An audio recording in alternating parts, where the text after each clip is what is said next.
ನಮಸ್ಕಾರ. ಇವತ್ತು ನಾವು ಎಂಟರ್ಪ್ರಿನರ್ಶಿಪ್ ಆ್ಯಂಡ್ ಇನೋವೇಷನ್ನ ಪರಿಕಲ್ಪನೆಯಾದ ಟೈಪ್ಸ್ ಆಫ್ ಎಂಟರ್ಪ್ರಿನರ್ಶಿಪ್ ಅನ್ನೋದ್ರ ಬಗ್ಗೆ ಚರ್ಚೆ ಮಾಡೋಣ. First classification based on the timing of venture creation. Early starters. An early starter starts the venture with little or no full-time work experience. Often, early starters are from business families and have participated in the family business. An early starter is generally convinced of the great potential on his or her business idea and feels that the opportunity may is to exit if he or she waits too long. ಇದು ಒಂದು ತುಂಬ ಮುಖ್ಯ. Early starters ಅಂದರೆ ತುಂಬ ಬೇಗನೆ ಒಂದು ಪ್ರವರ್ಧಮಾನಕ್ಕೆ ಬರ್ತಕ್ಕಂಥ ಒಂದು ಉದ್ಯಮಶೀಲರು ಅಂತ ಹೇಳಲಾಗುತ್ತೆ. ಸಾಮಾನ್ಯವಾಗಿ ಇವರು ತಮ್ಮ ಮನೆಗಳಲ್ಲಿ ಈಗಾಗಲೇ ಉದ್ಯಮಶೀಲ ಚಟುವಟಿಕೆ, ಆಧುನಿಕ ಚಟುವಟಿಕೆ ನಡೀತಾ ಇರುತ್ತೆ. ಆ ಒಂದು ಚಟುವಟಿಕೆಯ ಜೊತೆಗೆ ಇವರು ಸಹ ಒಂದು ಸೇರಿಕೊಂಡು ತಮ್ಮ ಒಂದು ಉದ್ದಿಮೆಯ ಒಂದು ಚಟುವಟಿಕೆಗಳನ್ನ ಆರಂಭ ಮಾಡ್ತಕ್ಕಂಥವ್ರು ಅಂತ ಹೇಳಲಾಗುತ್ತೆ.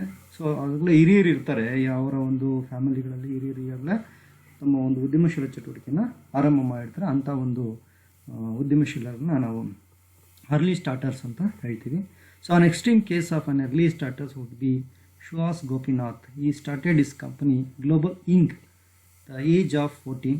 In fact, he had to incorporate it in the USA as Indian laws do not permit a minor to run a company. So ಇವರು ಸಾಕಷ್ಟು 14 ವರ್ಷ ಕಾಲ ತಮ್ಮ ಒಂದು ಕಂಪ್ನಿನ ಆರಂಭ ಮಾಡ್ತಾರೆ. ಆದರೆ ಒಂದು ಕಾನೂನಾತ್ಮಕ ಒಂದು ಅಂಶಗಳ ತಡೆಯಿಂದಾಗಿ ಅವ್ರಿಗೆ ಅವಕಾಶ ಕೊಡೋದಿಲ್ಲ. ಆದರೂ ಸಹ ಅವರು ಒಬ್ಬ ಉದ್ಯಮಶೀಲರಾಗಿ ನಾವು ಪರಿಗಣಿಸಲಿಕ್ಕೆ ಅವಕಾಶ ಇದೆ. Second one, experienced.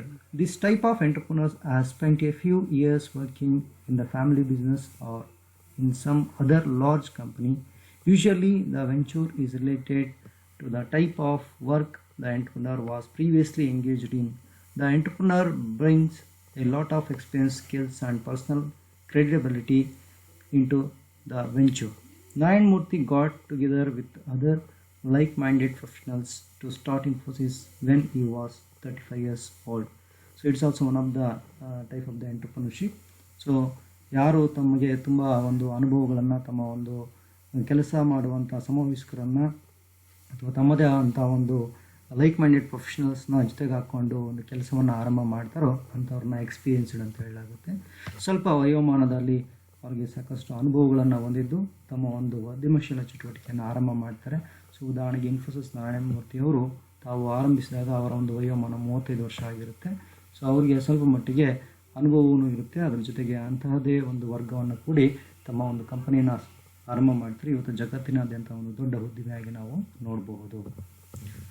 Next one, mature entrepreneurship.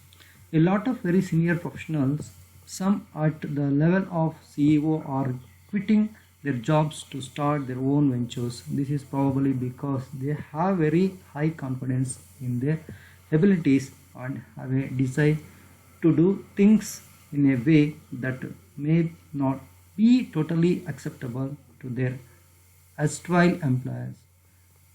Some shining examples including Ashok Soota, Subrot Bokchi, who quit Wipro to start Mindtree, and D.V.R. Subbu, the ex-CEO of Hyundai India, who recently started a venture that bought the plant of DOE in India. So this is one of the main things. So what are the persons they have already experienced in the some of the companies.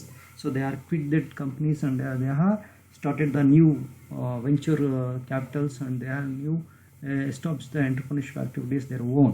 So ಸಾಮಾನ್ಯವಾಗಿ ಒಂದು ಕಂಪನಿಯಲ್ಲಿ ಅಥವಾ ಒಂದು ಉದ್ಯಮದಲ್ಲಿ ಕೆಲಸ ಮಾಡುತ್ತಿದ್ದು ಅದರ ಒಂದು ಅನುಭವಗಳನ್ನು ಪಡೆದು ನಂತರ ಹೊಸ ಉದ್ದಿಮೆಯನ್ನು ಆರಂಭ ಮಾಡ್ತಕ್ಕಂಥ ವರ್ಗವನ್ನು ಅಂತ ಕರಿತೀವಿ ಮೆಚ್ಯೂರ್ಡ್ ಎಂಟರ್ಪ್ರಿನರ್ಶಿಪ್ ಅಂತ ಹೇಳ್ತೀವಿ. ಸೊ ಅಂಥದ್ರಲ್ಲಿ ಕೆಲವೊಂದು ಉದಾಹರಣೆಗಳು ಅಶೋಕ್ ಸೂತಾ, ಸುಬ್ರತ್ ಬಗಚಿ ಮತ್ತು ಮೈಂಡ್ಸಿನ ಆರಂಭ ಮಾಡ್ತಾರೆ, ಮತ್ತು D.V.R. ಸುಬ್ಬು ಅಂತಕ್ಕಂಥದ್ದನ್ನು ಆರಂಭ ಮಾಡ್ತಾರೆ.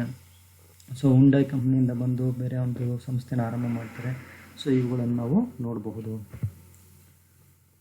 Then second classification of entrepreneurs according to the type of business. First one, business entrepreneurs. Business entrepreneurs, those who conceive an idea for a new product or service and then create a business to convert their ideas into reality. These entrepreneurs may be found in small business unit or big enterprises. They concentrate both on production and marketing activities. Example, a printing press, bakery or textile unit, etc. So it's one of the main things what the business they have on behalf of one of the entrepreneurship category, that is business entrepreneurs. ಯಾವ ವ್ಯವಹಾರವನ್ನು ಮಾಡುತ್ತಿದ್ದಾರೆ ಅನ್ನೋ ಆಧಾರದ ಮೇಲೆ ಈ ಒಂದು ಉದ್ಯಮಶೀಲ ಚಟುವಟಿಕೆಯ ವರ್ಗೀಕರಣವನ್ನು ನಾವು ನೋಡ್ಬೋದು. ವ್ಯವಹಾರ ಉದ್ಯಮಶೀಲತೆ. ಸೊ ಇಲ್ಲಿ ಸಾಮಾನ್ಯವಾಗಿ ಇವರು ವಿವಿಧ ರೀತಿಯಂಥ ಉತ್ಪಾದನಾ ಚಟುವಟಿಕೆಯನ್ನು ಹೊಂದಿದ್ದರೂ ಸಹ ತಮ್ಮದೇ ಆದಂಥ ವ್ಯಾಪಾರ ವಹಿವಾಟುಗಳನ್ನು ಆರಂಭ ಮಾಡುವುದರ ಕುರಿತಂತೆ ಒಂದು ನಿರ್ದಿಷ್ಟವಾದಂಥ ಉದ್ಯಮಶೀಲ ಚಟುವಟಿಕೆಯನ್ನು ಕೈಗೊಳ್ಳಬಹುದು. ಅದು ಬೇಕರಿ ಆಗಿರ್ಬೋದು, ಒಂದು ಟೆಕ್ಸ್ಟೈಲ್ ಉದ್ಯಮ ಆಗಿರ್ಬೋದು, ಅಥವಾ ಪ್ರಿಂಟಿಂಗ್ ಪ್ರೆಸ್ ಮೊದಲಾದವುಗಳು. Second one, trading entrepreneurship or entrepreneurs. So trading entrepreneurs are those who undertake trading activities. These entrepreneurs do not concentrate on manufacturing activities. They give more emphasis on distribution and marketing of goods. They identify potential markets, create demand for the product, and influence people to buy the product. Example, agents and wholesalers. So it's also one of the main thing, one of the types of entrepreneur or entrepreneurship. So here, what are the persons? They are concentration on the only trading of the goods and services. So ಯಾರು ಒಂದು ಸರಕು ಸೇವೆಗಳನ್ನು ವ್ಯಾಪಾರ ವ್ಯವಹಾರಕ್ಕಾಗಿ ಮಾತ್ರವೇ ಪರಿಗಣಿಸಿ ಉದ್ಯಮಶೀಲ ನಡೆಸುತ್ತಾರೋ ಅವರನ್ನು ನಾವು ಇಲ್ಲಿ ಟ್ರೇಡಿಂಗ್ ಎಂಟರ್ಪ್ರಿನರ್ಸ್ ಅಂತ ಹೇಳಲಾಗುತ್ತೆ. ಸೊ ಸಾಮಾನ್ಯವಾಗಿ ಯಾರೋ ಉತ್ಪಾದನೆ ಮಾಡಿರ್ತಕ್ಕಂಥ ಉತ್ಪನ್ನ ಇವರು ಖರೀದಿ ಮಾಡಿ ವ್ಯಾಪಾರ ವಹಿವಾಟುಗಳನ್ನು ಮಾಡುವಂಥ ಒಂದು ಉದ್ಯಮಶೀಲರು ಅಂತ ಹೇಳಬಹುದು. Then next one, industrial entrepreneurs. Industrial entrepreneurs are those who concentrate in industrial and production activities. They identify the needs of the customers and manufacture a product according to their needs. They are generally a product oriented entrepreneurs. Example, a manufacturer of automobile spare parts, computer accessories, etc.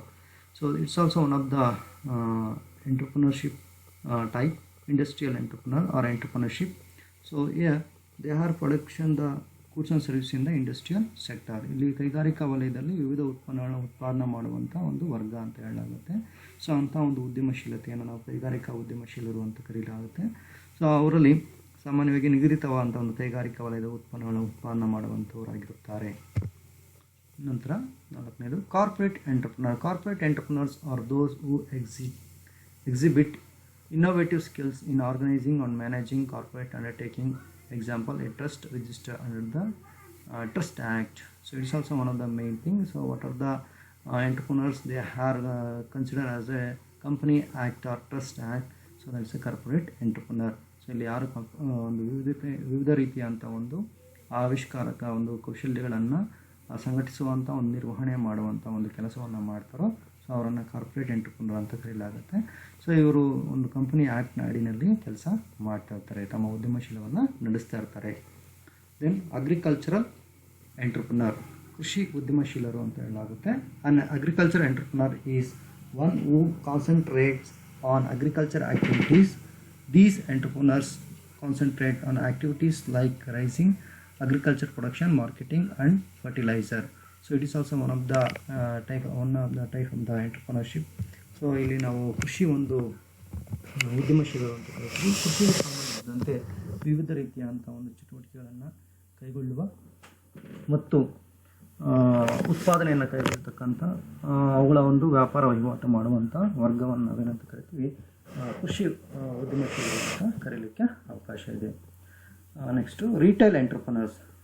It is also one of the classification on the base of business. So retail entrepreneurs are those who undertake trading activities. They have direct contact with customers and hence they are customer oriented. Example, an entrepreneur running a departmental store. So ಸಗಟು ವ್ಯಾಪಾರಿಗಳಿಂದ ವಿವಿಧ ರೀತಿಯಂಥ ಉತ್ಪನ್ನಗಳನ್ನು ಖರೀದಿ ಮಾಡಿ ಉತ್ಪಾದನಾ ಚಟುವಟಿಕೆಯಲ್ಲಿ ವ್ಯಾಪಾರ ವಹಿವಾಟವನ್ನು ಮಾಡುವಂಥ ಒಂದು ಮಾರಾಟಗಾರರನ್ನು ನಾವೇನಂತ ಕರಿಬೋದು, ರಿಟೇಲ್ ಎಂಟರ್ಪ್ರಿನರ್ಸ್ ಅಂತ ಕರಿತೀವಿ. ಚಿಲ್ಲರೆ ಉದ್ಯಮಶೀಲರು ಅಂತ ಹೇಳಲಾಗುತ್ತೆ.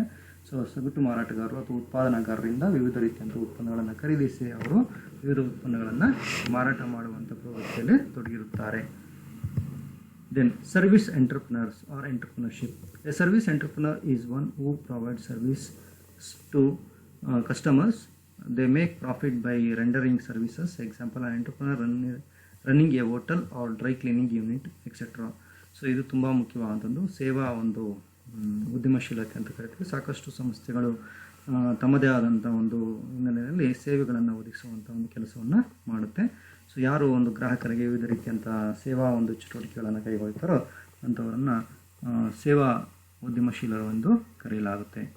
Social entrepreneur. A social entrepreneur is one who provides importance to the society by serving them. He concentrates on social issues and does not aim to make profit. Example, a person running a orphanage or human rights, etc.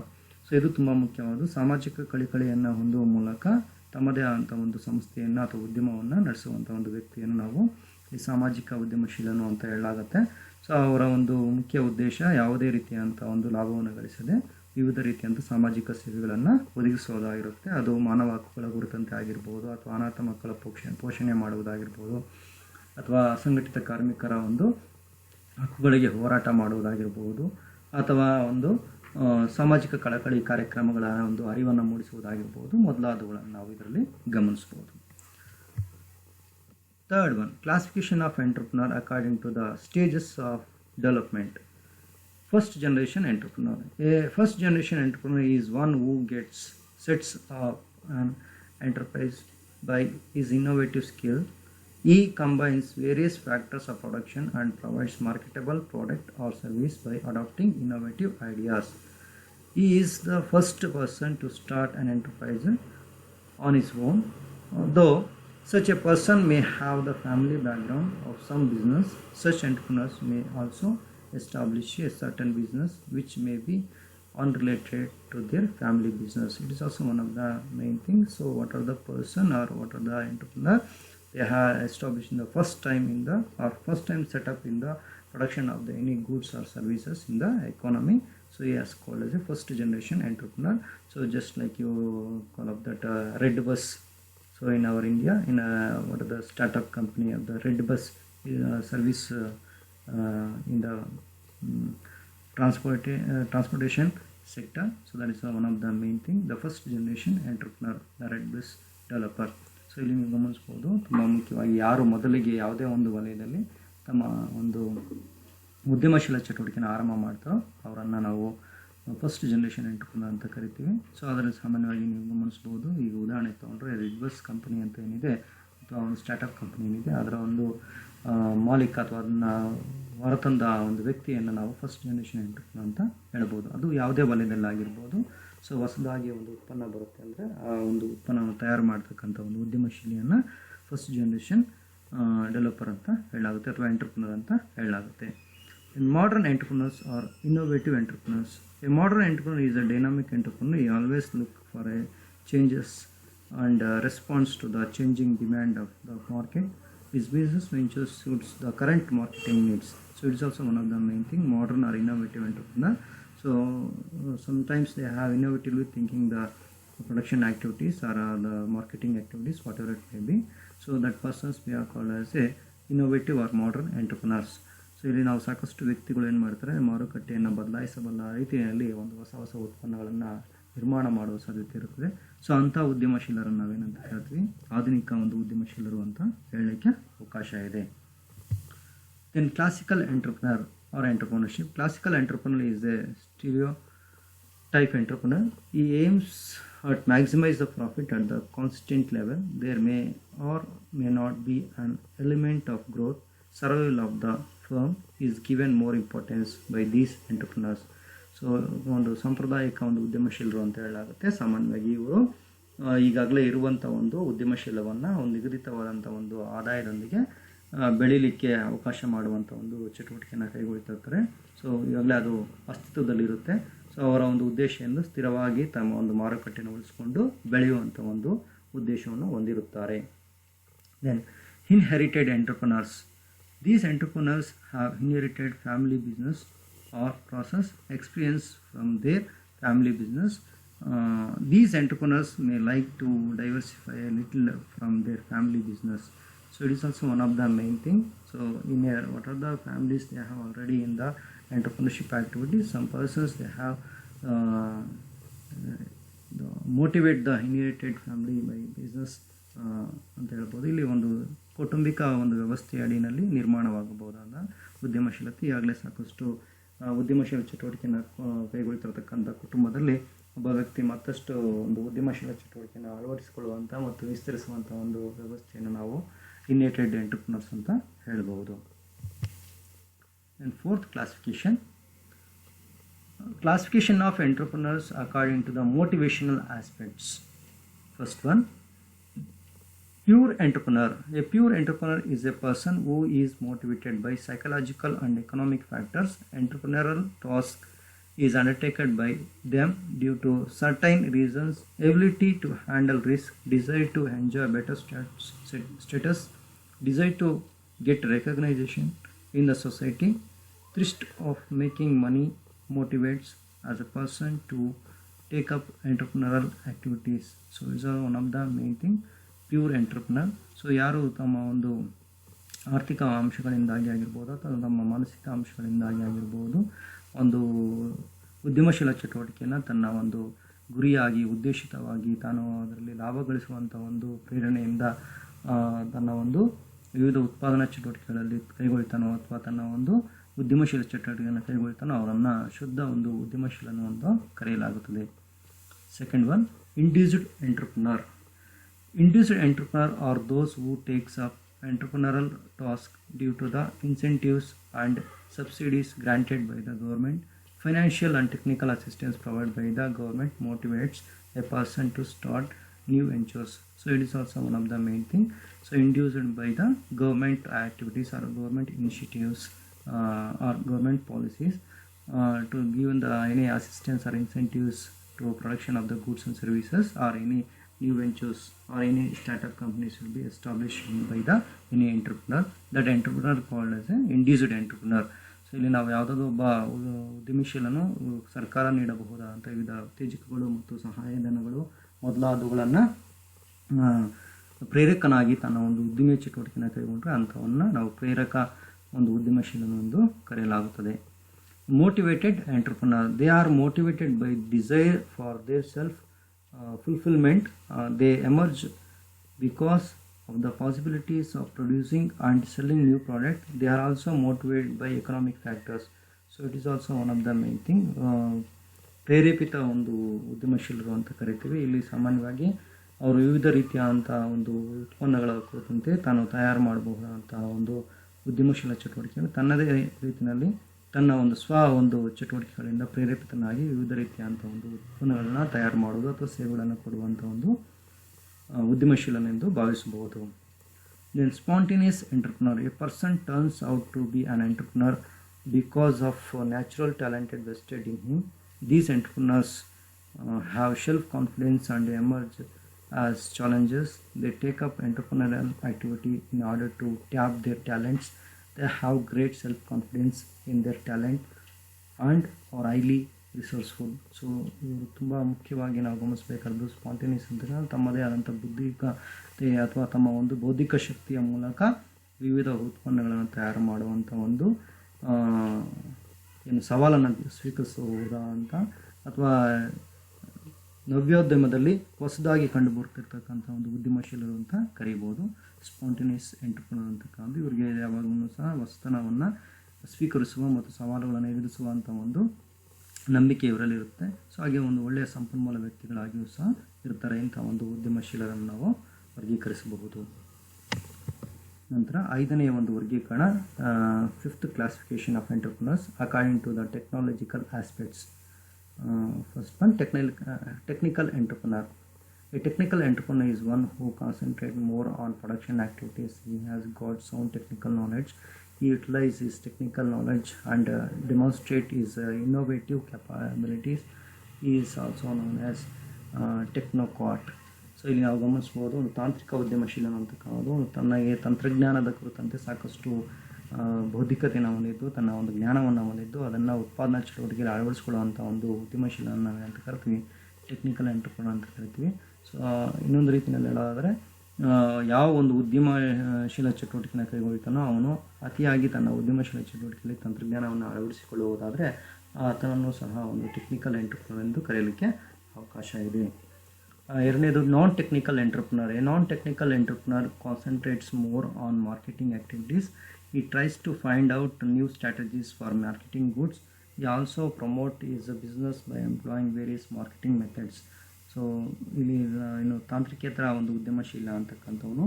So ಇಲ್ಲಿ ಸಾಮಾನ್ಯವಾಗಿ ಉದ್ಯಮಶೀಲ ಚಟುವಟಿಕೆನ ಕೈಗೊಳ್ತಕ್ಕಂಥ ಒಂದು ಉದ್ಯಮಿಯು ತನ್ನ ಉತ್ಪನ್ನಗಳ ಕುರಿತಂತೆ ಮಾರುಕಟ್ಟೆ ಮಾಡುವಂಥವು, ಮಾರುಕಟ್ಟೆ ತಂತ್ರಗಾರಿಕೆ ಕುರಿತಂತೆ ಮೊದಲಾದವುಗಳನ್ನು ಇಲ್ಲಿ ಬಳಸ್ತಾನೆ. ಸೊ ಯಾವುದೇ ರೀತಿಯಂಥ ಒಂದು ಯಂತ್ರೋಪಕರಣಗಳನ್ನು ಯಂತ್ರೋಪಕರಣಗಳನ್ನು ಹೊರತುಪಡಿಸಿದಂಥ ಒಂದು ಆಸ್ಪೆಕ್ಟ್ಸ್ನ ಮೇಲೆ ತನ್ನ ಒಂದು ಉದ್ಯಮಶೀಲ ನಡೆಸುವಂಥದ್ದು. ಉದಾಹರಣೆಗೆ ಮಾರುಕಟ್ಟೆ ವಿಧಾನ ಅಥವಾ ಜಾಹೀರಾತು ಕೊಡುವಂಥದ್ದಾಗಿರ್ಬೋದು, ಅಥವಾ ವಿವಿಧ ರೀತಿಯಂಥ ಒಂದು ಮಾರುಕಟ್ಟೆಯ ತಂತ್ರವಿಧಾನಗಳನ್ನು ಅಳವಡಿಸಿ ತನ್ನ ಒಂದು ಉದ್ಯಮಶೀಲ ಚಟುವಟಿಕೆನ ಮುಂದುವರಿಸುವಂಥ ಒಂದು ಕೆಲಸವನ್ನು ನಾವು ನೋಡ್ಬೋದು. Then third one, professional entrepreneur. Professional entrepreneur is a person who applies innovative ideas in setting up of a business. He is interested in establishing the enterprises rather than managing it. Once the business is established, the entrepreneur will sell the business to someone else. It's also one of the main thing. ವೃತ್ತಿಪರ ಒಂದು ಉದ್ಯಮಶೀಲರು ಅಂತ ಕರೀತಾರೆ. Sometimes ಏನಾಗುತ್ತೆ, ಒಂದು ಉದ್ಯಮಶೀಲರು ತಾವು ಒಂದು ಉತ್ಪನ್ನವನ್ನು ಉತ್ಪಾದನೆ ಮಾಡ್ತಾರೆ. ಸೊ ಆ ಒಂದು ಉದ್ಯಮನ ಆರಂಭ ಮಾಡಿ ಮತ್ತೆ ಒಂದಷ್ಟು ದಿನ ಚೆನ್ನಾಗಿ ನಡೆಸಿ ನಂತರ ಆ ಉದ್ಯಮವನ್ನು ಬೇರೊಬ್ಬರಿಗೆ ಮಾರಾಟ ಮಾಡುವಂಥವ್ರು ಮತ್ತೆ ಇನ್ನೊಂದು ಹೊಸ ಒಂದು ಉದ್ಯಮನ ಆರಂಭ ಮಾಡ್ತಕ್ಕಂಥ ಇಂಥ ಒಂದು ಗುಣವನ್ನು ಹೊಂದಿರ್ತಾರೆ. ಸೊ ಅಂಥವ್ರನ್ನು ನಾವೇನಂತ ಕರಿತೀವಿ, ವೃತ್ತಿಪರ ಒಂದು ಉದ್ಯಮಶೀಲರು ಅಂತ ಕರಿತೀವಿ. ಸೊ ಪ್ರೊಫೆಷನಲ್ ಎಂಟರ್ಪ್ರನರ್ಸ್ ಅಂತ ಹೇಳ್ತೀವಿ. ಸಾಕಷ್ಟು ಉದ್ಯಮಶೀಲರು ಆ ರೀತಿ ಮಾಡ್ತಾರೆ. ಕೆಲವೊಂದು ರಿಸ್ಕ್ನ ತಗೊಂಡು ಹೊಸದಾಗಿ ಆರಂಭ ಮಾಡಿ ತಮ್ಮದೇ ಆದಂಥ ಒಂದು ಆದಾಯನ ಗಳಿಕೆಯನ್ನು ಮಾಡುವ ಮೂಲಕ ನಂತರ ಬೇರೊಬ್ಬರಿಗೆ ಅದನ್ನು ಮಾರಾಟ ಮಾಡಿ ತಮ್ಮ ಒಂದು ಉದ್ಯಮಶೀಲ ಚಟುವಟಿಕೆನ ನಡೆಸ್ತಾ ಇರ್ತಾರೆ. ಸೊ ಇಂಥವರನ್ನು ನಾವು ಏನಂತ ಕರಿತೀವಿ, ವೃತ್ತಿಪರ ಒಂದು ಉದ್ಯಮಶೀಲರು ಅಂತ ಹೇಳಲಾಗುತ್ತೆ. ಇವತ್ತಿನ ದಿನ ಒಂದು ಉದ್ಯಮಶೀಲತೆಯ ವಿವಿಧ ವಿಧಗಳನ್ನು ನಾವು ವರ್ಗೀಕರಣವನ್ನು ತಿಳ್ಕೊಂಡಿದ್ದೀವಿ. ಸೊ ಎಲ್ಲರಿಗೂ ಅರ್ಥವಾಗಿದೆ ಅಂತ ಭಾವಿಸ್ತೀನಿ. ಧನ್ಯವಾದಗಳು.